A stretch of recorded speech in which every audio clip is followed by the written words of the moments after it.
जातिगत जनगणना की मांग को लेकर सरदार सेना ने जनहित संकल्प यात्रा का किया शुभारंभ। आज सरदार सेना द्वारा जातीय जनगणना एवं शोषितों वंचितों के आधार को लेकर जनहित संकल्प यात्रा का शुभारंभ किया गया। यात्रा का शुभारंभ जिला जौनपुर में मड़ियाहू विधानसभा के सिरोही वीर स्थित अंबेडकर प्रांगण से सरदार सेना के राष्ट्रीय अध्यक्ष डॉक्टर आर.एस. पटेल, प्रदेश अध्यक्ष छोटेलाल मौर्य, पूर्व सांसद रमाकांत यादव, पूर्व सांसद तूफानी सरोज, अपना दल कमीरावादी की राष्ट्रीय अध्यक्ष कृष्णा पटेल सहित अन्य अतिथियों द्वारा हरी झंडी दिखाकर किया गया। जनहित संकल्प यात्रा जब मड़ियाहू से जौनपुर पहुंची तो जौनपुर के सरदार सेना के जिला अध्यक्ष अरविंद पटेल द्वारा अपने सैकड़ों समर्थकों के साथ भव्य स्वागत किया गया। जौनपुर पहुंचने पर डॉक्टर आर.एस. पटेल द्वारा प्रेस कॉन्फ्रेंस आयोजित की। जैसे यात्रा आप निकाले हैं, इस यात्रा का क्या उद्देश्य है आपका?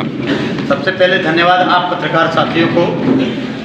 जनहित संकल्प यात्रा है जातीय जनगणना एवं वंचितों के संपूर्ण अधिकार को समर्पित जनहित संकल्प यात्रा है। यह 20 जनपदों के लिए प्रथम चरण में यात्रा निकाली गई है। पूर्वांचल, मध्यांचल और बुंदेलखंड उत्तर प्रदेश के इन जनपदों से यह यात्रा निकालने की आज हम लोग निकालने के लिए रवाना हुए हैं। बनारस के बॉर्डर सिरोही वीर अंबेडकर प्रतिमा पर माल्यार्पण करते हुए हजारों साथियों के साथ, सैकड़ों गाड़ियों के साथ हम लोग वहां से निकले हैं। आज इस यात्रा का आगाज, इस यात्रा को हरी झंडी दिखाने के लिए हमारे अतिथि अपना दल की राष्ट्रीय अध्यक्षा कृष्णा पटेल जी, पूर्व सांसद रमाकांत यादव जी, बीपी सिंह पटेल साहब, पूर्व निर्माण निगम चेयरमैन उत्तर प्रदेश,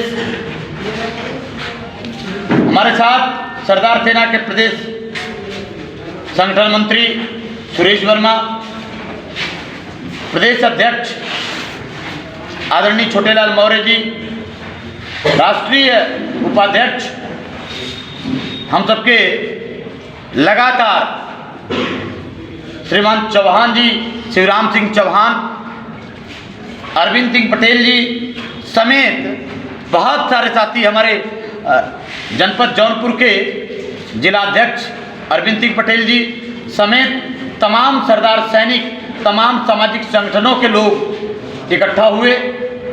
जनाधार संघ के मुखिया बीपी सिंह पटेल, वरिष्ठ पीसीएस अधिकारी, पूर्व निर्माण निगम चेयरमैन उत्तर प्रदेश, वो आज 4 प्रमुख लोगों के द्वारा हरी झंडी दिखाई गई। एक बार पुनः अपना दल की राष्ट्रीय अध्यक्षा कृष्णा पटेल जी, सरदार सेना के राष्ट्रीय अध्यक्ष doctor R S. Patel, BP Singh Patel साहब, निर्माण निगम के पूर्व चेयरमैन उत्तर प्रदेश और रमाकांत यादव पूर्व सांसद जी के द्वारा हरी झंडी दिखाकर जनहित संकल्प यात्रा को रवाना किया गया। जनहित संकल्प यात्रा के 5 प्रमुख उद्देश्य हैं। उन प्रमुख उद्देश्यों को आपको बताना जरूरी है। पहला, जातीय जनगणना सरकार को कराना ही पड़ेगा, क्योंकि मोदी जी 2014 के अपने घोषणा पत्र में उन्होंने लिखा था कि हमारी सरकार बनेगी तो हम जातीय जनगणना जो 11 में हुआ है हम उसका डेटा घोषित करेंगे। उन्होंने कहा था 2015-16 में जब जातीय जनगणना का कार्यक्रम पूरा हो गया तो लगभग 5,000 करोड़ रुपए जो खर्च आए, उन्होंने कहा, सरकार के ने एक कॉन्फ्रेंस में कहा कि जातीय जनगणना का जो सारा उद्देश्य था, यानी इस देश के सभी जातियों का डेटा कलेक्ट कर लिया गया है, हमारा जनगणना पूरा हुआ। तो सबसे पहला कि 2011 की जातीय जनगणना 15-16 में लागू होना था तो उसको जगजाहिर क्यों नहीं किया गया। दूसरा, आरक्षण व्यवस्था को पिछड़ों, वंचितों, अगड़ों समेत जहां भी जिनकी हकमारी हुई है उनको सुनिश्चित किया जाए। दलितों, पिछड़ों, वंचितों के बैकलॉग को सबसे पहले लागू किया जाए। नई वैकेंसी तब लाई जाए जब इस देश में आरक्षण की व्यवस्थाओं के तहत जिन जिन वर्गों को उनका अधिकार नहीं मिल पाया है, सबसे पहले बैकलॉग लागू किया जाए। तीसरा जो उद्देश्य है वह पिछड़ों, दलितों, अल्पसंख्यकों के आरक्षण में अनियमितताओं को, वही बताया मैंने। तीसरा जो मुख्य उद्देश्य है विधानसभा और विधान परिषद, राज्यसभा और लोकसभा में ओबीसी वर्ग के को राजनीतिक आरक्षण लागू किया जाए। चूंकि एसटी ओबीसी को पंचायत के चुनाव में आरक्षण तो है, नगर निकाय के चुनाव में, पंचायत के चुनाव में आरक्षण तो है, लेकिन विधानसभा और विधान परिषद, लोकसभा और राज्यसभा में जहां कानून बनते और बिगड़ते हैं, वास्तविक हक अधिकार जहां सुनिश्चित होते हैं, वहां पर एसटी को तो आरक्षण है, लेकिन ओबीसी को आरक्षण नहीं है। इसलिए हमारा यह मांग कि एसटी के साथ साथ हमारे उन भाइयों को जो सुनिश्चित है, ओबीसी का भी आरक्षण वहां सुनिश्चित किया जाए और इन तमाम तबके को आगे बढ़ाया जाए। चौथा, पुरानी पेंशन नीति को लागू किया जाए।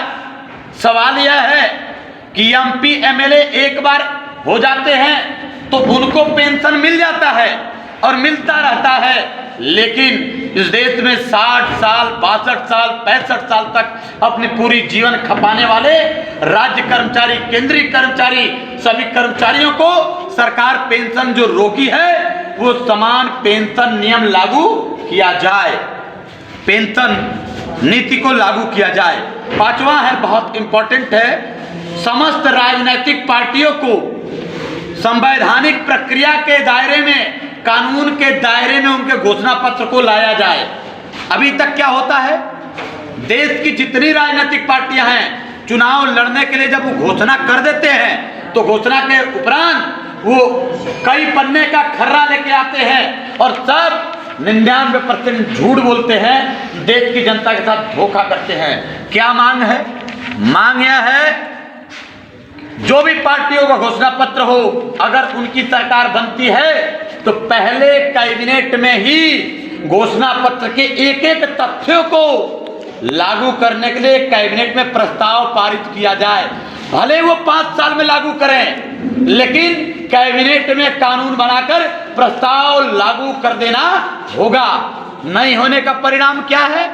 मोदी जी या जितनी भी पार्टियां इस देश में हैं, वो सब के सब घोषणा पत्र लागू करते हैं। जैसे मोदी जी 2013 में अपना घोषणा पत्र लेके आए कि हमारी सरकार बनेगी तो हर साल 2 करोड़ युवाओं को हम सरकारी नौकरी देंगे या रोजगार देंगे। क्या हुआ? 15 करोड़ नौकरियां इस देश से उन्होंने समाप्त कर दिया। मोदी जी जो कहते हैं वो करते नहीं, और जो करते हैं वो कहते नहीं। देश में सबसे बड़ा झूठ बोलने का डेटा उनके पास आ गया है। मोदी जी ने कहा था किसानों का लागत मूल्य का उनको हम दुगुना देंगे, और क्या किया? डाई, पोटास, यूरिया, बिजली सब बढ़ा दिया, किसानों का कमर तोड़ दिया। ऊपर से 3 काले कानून ला करके किसानों को गुलाम बना दिया। कहा था मोदी जी ने कि हम 100 दिन के अंदर हमारी सरकार बना दो, हम विदेश से काला धन लाएंगे, और लोगों की इतना काला धन है, रामदेव गठरी लेके निकले थे और कहा था कि हम विदेश से काला धन लाएंगे और 15-15, 20-20 लाख लोग खाते में पहुंचाएंगे। ऐसी दर्जनों बातें हैं जो उन्होंने कहा था कि जाति जनगणना का डेटा लागू करेंगे। साथियों, क्या हुआ?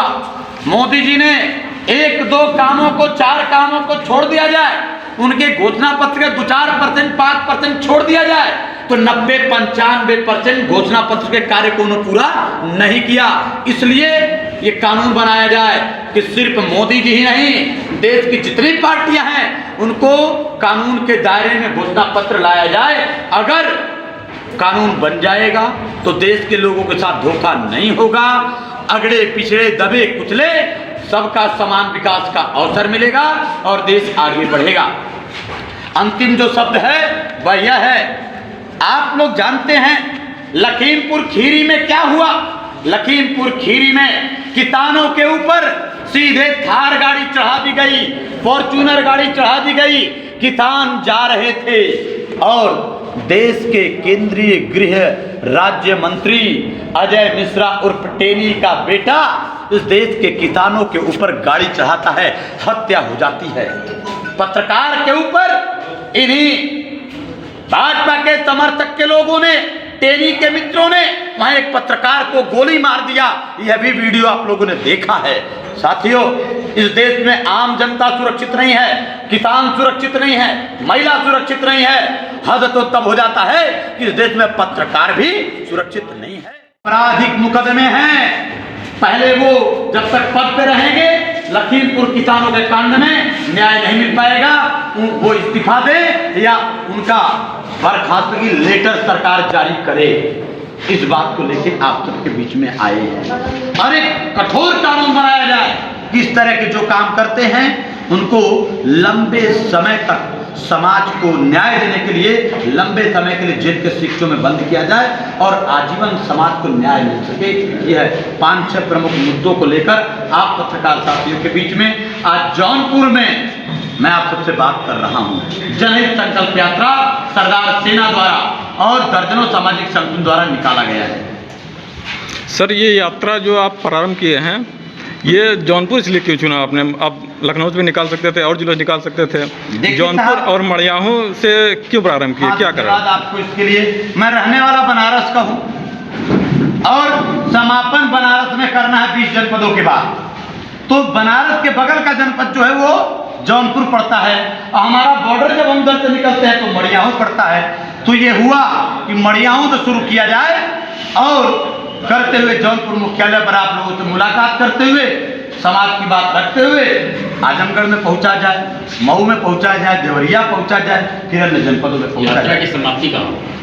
यात्रा की समापन बनारस में होनी है और बहुत मजबूती से होनी है। या तो जाति जनगणना लागू करें या तो मोदी जी अपना कुर्सी खाली करें। प्रेस वार्ता में उन्होंने सरकार को चेतावनी देते हुए कहा कि भाजपा सरकार 2014 के लोकसभा चुनाव के दौरान अपनी चुनावी भाषणों में जातीय जनगणना हेतु तूल दिया था, परंतु आज जब सत्ता में है तो जातीय जनगणना को नकार रही है। लेकिन अब सरदार सेना द्वारा बिल्कुल फूंक दिया गया है कि जाति जनगणना नहीं तो जनगणना नहीं। उन्होंने कहा कि सरकार से हमारी मांग है कि पूरे देश में जातिगत जनगणना कराया जाए ताकि सभी वर्गों को उनकी जनसंख्या के आधार पर भागीदारी सुनिश्चित किया जा सके। आप देख रहे थे जौनपुर से पंकज मौर्य की रिपोर्ट।